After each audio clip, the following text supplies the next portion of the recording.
ಅಡುಗೆ ಮನೆ ಚಾನೆಲ್ಗೆ ತಮ್ಮೆಲ್ಲರಿಗೂ ಸ್ವಾಗತ. ಬೇಕರಿಲಿ ಸಿಗೋಗಿಂತ ಇನ್ನೂ ರುಚಿಯಾಗಿ ಮನೆಯಲ್ಲೇ ಈಸಿಯಾಗಿ ಅರ್ಧ ಗಂಟೆಲೇ ನಾವು ಆಲೂ ಭುಜಿಯಾ ರೆಸಿಪಿನ ಹೇಗೆ ಮಾಡೋದು ಅಂತ ಈ ವಿಡಿಯೋದಲ್ಲಿ ತೋರಿಸ್ತಾ ಇದ್ದೀನಿ.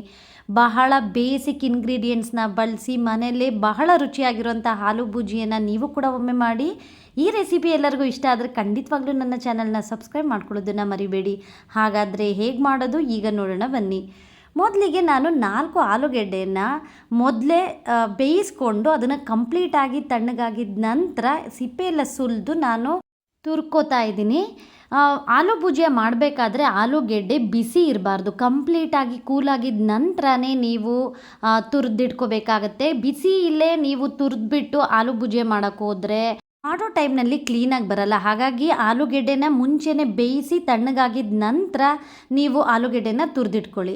ಈಗ ಇದಕ್ಕೆ ಒಂದು ಚಿಕ್ಕ ಮಸಾಲೆ ಮಾಡ್ಕೋತಾ ಇದ್ದೀನಿ. 1 ಟೇಬಲ್ ಸ್ಪೂನ್ ಕಸೂರಿ ಮೇಥಿನ ಸ್ವಲ್ಪ ಬೆಚ್ಚಗಾಗೋ ತನಕ ಹುರಿದ್ಕೊಂಡು ಅದನ್ನು ಒಂದು ಮಿಕ್ಸಿ ಜಾರ್ಗೆ ಹಾಕೋತಾ ಇದ್ದೀನಿ.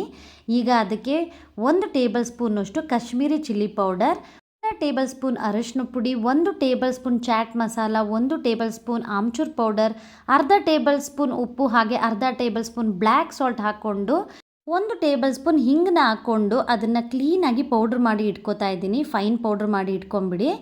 ಈಗ ನಾನು ತುರಿದಿರುವಂತಹ ಆಲೂಗೆಡ್ಡೆಗೆ 2 ಕಪ್ನಷ್ಟು ಕಡಲೆ ಹಿಟ್ಟನ್ನು ಹಾಕೋತಾ ಇದ್ದೀನಿ. ನೀವು ಕಡಲೆ ಹಿಟ್ಟನ್ನು ಜಾಸ್ತಿ ತೊಗೋಬೇಕು ಅಂದರೆ ಆಲೂಗೆಡ್ಡೆ ಪ್ರಮಾಣನೂ ಕೂಡ ಜಾಸ್ತಿ ತೊಗೊಳ್ಳಿ.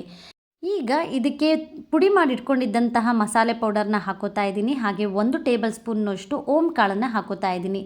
ಎಲ್ಲದನ್ನು ಆಲೂಗೆಡ್ಡೆ ಜೊತೆ ಮೊದಲು ಚೆನ್ನಾಗಿ ಮಿಕ್ಸ್ ಮಾಡ್ಕೊಳ್ಳಿ. ಕೆಲವೊಂದು ಸರಿ ಏನಾಗುತ್ತೆ ಅಂದರೆ ಆಲೂಗೆಡ್ಡೆಯಲ್ಲಿರುವಂತಹ ತೇವಾಂಶನೇ ಸಾಕಾಗುತ್ತೆ ಕಲಸೋಕ್ಕೆ. ಹಾಗಾಗಿ ಒಂದ್ಸರಿ ಎಲ್ಲದನ್ನು ಚೆನ್ನಾಗಿ ಮಿಕ್ಸ್ ಮಾಡ್ಕೊಳ್ಳಿ.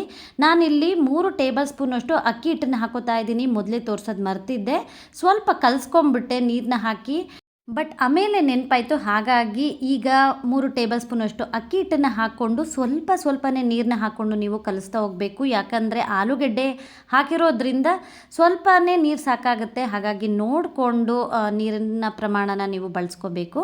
ನಿಮಗೆ ತೀರಾ ತೆಳುವಾಗ್ಬಿಡುತ್ತೆ ಅಂತ ಏನಾದರೂ ಅನಿಸೋದಾದರೆ ಕೈನ ಜಸ್ಟ್ ನೀರಿಗೆ ಹೆಚ್ಕೊಂಡು ಕೂಡ ನೀವು ಕಲಿಸ್ಕೊತಾ ಹೋಗ್ಬೋದು, ಅದೇ ತೇವಾಂಶ ಸಾಕಾಗುತ್ತೆ. ಈಗ ಅದಕ್ಕೆ 2 ಟೇಬಲ್ ಸ್ಪೂನ್ನಷ್ಟು ಬಿಸಿ ಎಣ್ಣೆನ ಹಾಕೋತಾ ಇದ್ದೀನಿ. ಬಿಸಿ ಎಣ್ಣೆನ ಹಾಕ್ಕೊಂಡು ಅದನ್ನು ಚೆನ್ನಾಗಿ ಒಂದು ಸಾರಿ ಹಾಗೆ ಕಲಿಸ್ಕೊತಾ ಇದ್ದೀನಿ. ಇಲ್ಲಿ ಚೆನ್ನಾಗಿ ಒತ್ತಿ ಕಲಿಸ್ಬೇಕು ಅಂತ ಏನಿಲ್ಲ, ಕಡಲೆ ಹಿಟ್ಟು ಎಲ್ಲ ಚೆನ್ನಾಗಿ ಮಿಕ್ಸ್ ಆದರೆ ಸಾಕಾಗುತ್ತೆ. ಈಗ ಹಾಕ್ಕೊಂಡು ಒಂದು ಪ್ಲೇಟ್ನೋ ಬಟ್ಲನ್ನೋ ಮುಚ್ಚಿಟ್ಬಿಡಿ. ಈಗ ಆಲೂ ಭುಜಿಯಾ ಮಾಡೋಂತಹ ಮಿಷಿನ್ನ ರೆಡಿ ಮಾಡ್ಕೋತಾ ಇದ್ದೀನಿ. ಸಣ್ಣ ಕಣ್ಣಿರೋಂತಹ ಬಿಲ್ಲೆನ ನಾನಿಲ್ಲಿ ಹಾಕೋತಾ ಇದ್ದೀನಿ.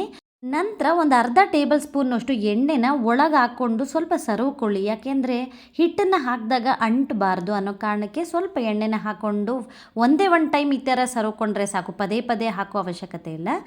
ಈಗ ಮಾಡಿಟ್ಕೊಂಡಿರೋಂಥ ಹಿಟ್ಟನ್ನು ಹಾಕಿ ಎಷ್ಟು ಬೇಕಷ್ಟು ಹಿಟ್ಟನ್ನು ಹಾಕ್ಕೊಂಡು ಕ್ಲೀನಾಗಿ ಕ್ಲೋಸ್ ಮಾಡ್ಕೊಳ್ಳಿ. ಎಣ್ಣೆನ ಮಾತ್ರ ಮೊದಲೇ ಕಾಯೋಕ್ಕೆ ಇಟ್ಕೊಂಡಿರಿ. ಸ್ವಲ್ಪ ಹೈ ಫ್ಲೇಮ್ನಲ್ಲೇ ಇಟ್ಕೊಳ್ಳಿ. ಹಾಕಿದ ನಂತರ ಲೋ ಫ್ಲೇಮ್ ಮಾಡ್ಕೊಳ್ಳಿ.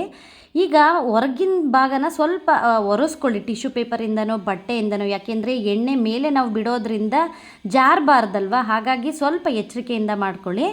ಈಗ ಅದ್ರ ಮೇಲೆ ಈ ರೀತಿ ಕಾದಿರೋಂಥ ಎಣ್ಣೆಗೆ ಒತ್ಕೊಂಡು ಹೋದರೆ ಸಾಕಾಗುತ್ತೆ. ಮತ್ತು ಸಣ್ಣ ಕಣ್ಣಲ್ಲೇ ನಾವು ಈ ಸೇವನ ಮಾಡ್ತಾ ಇರೋದ್ರಿಂದ ಬೇಗ ಬೆಂದ್ಬಿಡುತ್ತೆ. ಮೊದಲು ಎಣ್ಣೆನ ಜಾಸ್ತಿ ಕಾಯಿಸ್ಕೊಳ್ಳಿ, ನಂತರ ಸಣ್ಣೂರಿಲ್ಲಿ ಚೆನ್ನಾಗಿ ಬೇಯಿಸ್ಕೊಳ್ಳಿ.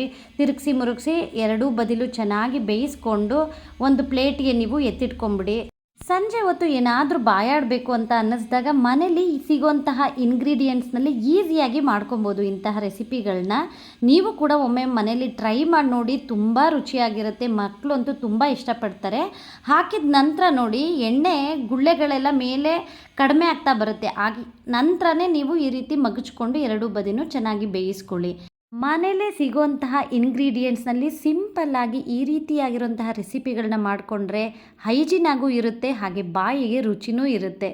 ಈ ಒಂದು ಸಿಂಪಲ್ ಆಗಿರುವಂತಹ ಆಲೂ ಭುಜಿಯಾ ರೆಸಿಪಿ ನಿಮ್ಮೆಲ್ಲರಿಗೂ ಇಷ್ಟ ಆಗಿದೆ ಅನ್ಕೋತೀನಿ. ಇಷ್ಟ ಆಗಿದ್ದರೆ ಖಂಡಿತವಾಗ್ಲೂ ನನ್ನ ಚಾನಲ್ನ ಸಬ್ಸ್ಕ್ರೈಬ್ ಮಾಡ್ಕೊಳ್ಳೋದನ್ನು ಮರಿಬೇಡಿ.